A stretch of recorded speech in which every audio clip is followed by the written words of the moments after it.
Believe it or not, we're here in Austin, Texas, known to being the home of all things weird.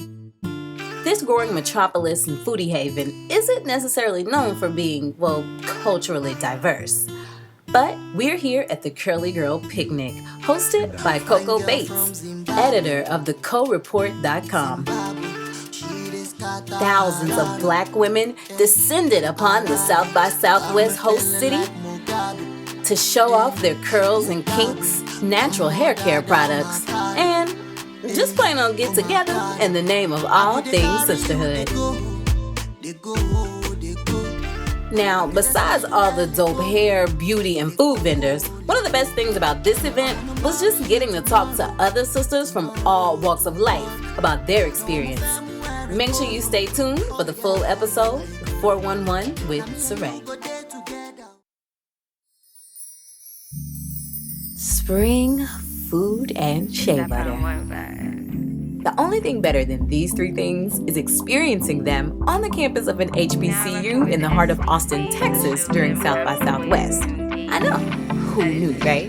Well, thanks to the annual Blossom and Soul Fest, we got to check it out. I do feel like it's very empowering to see so many textures of hair walking around and testing out new products and kind of trying to figure out, what works for your hair. So it's great to have like the support and community for the texture girls. I kind of look at myself as a social light of Austin.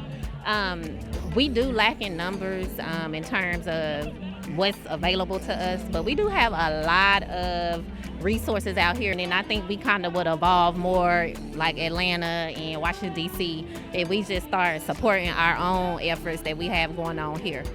Now, what was really interesting was the turn the conversation started to take in connecting our hair with our heritage. Growing up, I just really didn't have much of a nurturing type of childhood. I've always been different, hence my name Unconventional. I've never been part of a box, never been like a cookie cutter type of person.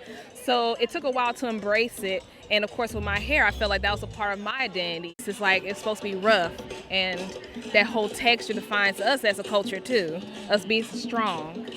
And I really embraced that. I guess my last question will be, we all know natural hair is a journey. It's a whole process that we go through. We learn a lot about ourselves, and it kind of ties us back to our original selves. Would you guys ever consider visiting Africa? Is that something that's on your radar? What are your thoughts about the importance of going back and visiting and how that plays into bringing the journey full circle? Well, it's special to me because I am married to a Nigerian man, and my children are part Nigerian. So going back to Africa is definitely in my very near future. But I would also just like to know where I derive from. Sometimes I get Ethiopian a lot. I kind of have those types of features. So it would be very interesting just to know where my ancestors came from. Self-discovery is a part of that for you. Yeah. I feel like a part of your identity is really like reaching back into your roots, and we know we're African American, obviously, but really digging deeper. And I feel like, if a trip to Africa can help, enlighten us in any way, then that's definitely something I would put on my plans, yeah. Well, I am a world traveler, so I'm making my way around the world. I'm conquering the U.S., I'm conquering Europe, and I'm going to make my way down to where it all started, which is Africa. Wow, what a great event, full of beautiful people and conversations. The only thing that could make this any better is what happened next. But I got the chance to sit and talk with a female entrepreneur who specializes in curated trips to Africa. And now, cut to me, trying not to stand too awkwardly. Oh yeah, that's that one Instagram account I just followed and that's super awesome. Please talk to me. I think everybody should go to Africa. There's a video of John Boyega from Star Wars talking about how he thinks every black person should visit somewhere where they're the majority. There's just something that I don't realize how big it is until I see someone else experience that, and they're like, "Oh my God, everybody here is black," and I'm like, oh yeah, that's like normal, you know. Not everybody's gonna want to go to Africa, to be honest, and I'm like, that's okay too. But for those who want to, I'm like, hey, I will hold your hand with you. I will walk, you know, I will help you experience that, because I think it's important. And why not? Like, we're traveling all over the world. Black people are going everywhere. Black travel is huge now. So then it's like, let Black people go to Africa, you know. And so that's for me why shortwave home is so important.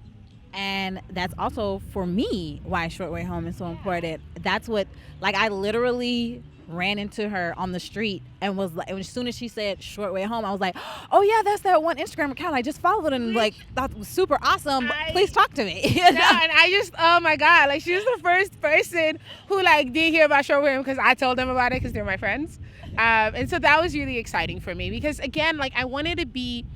So yeah, at its core, Shortwave Home is a travel company. We're gonna do group travel. We're gonna help people plan their own travel on their own. But what it's gonna be is this place where you get to like feel like there's a post I have on the Facebook page right now that's like, hey, you didn't need an invitation, but here's your invitation. Come home. You know, like, children of the diaspora everywhere, come home, because one, the narrative about the African continent has been so negative. So you just said about like 5 things that I wish I could have stopped and been like, ooh, let's just marinate on that. But I love the idea that you say you don't need an invitation. But in case you felt like you did, this is it, shortwave home. I'm speaking for all of Africa when I say that, and of course you can't speak for everyone. But I do think that, like, why not? Like, you can buy a plane ticket, get the visa, come on. Like, that's it. That's all you need.